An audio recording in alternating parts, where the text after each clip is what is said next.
વીરપુર પંથકમાં પ્રદૂષણ માફિયાઓ બેફામ બન્યા છે। જેતપુરની ભાદર નદીમાં કેમિકલયુક્ત પાણી છોડ્યાની ઘટનાઓ છાસવારે સામે આવે છે।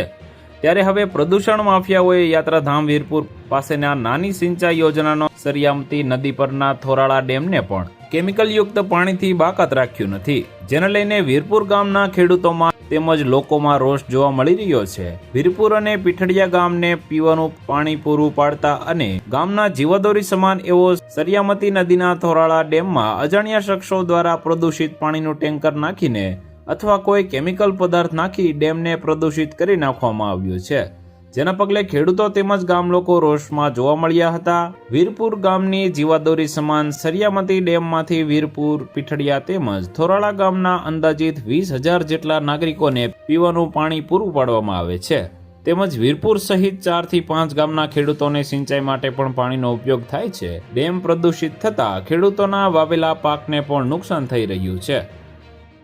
તો વધુ માહિતી મેળવવા માટે ચેનલ સાથે જોડાયેલા રહો। વિડીયો પસંદ આવે તો લાઈક કરી દેજો, ચેનલમાં નવા છો તો સબસ્ક્રાઇબ કરી દેજો।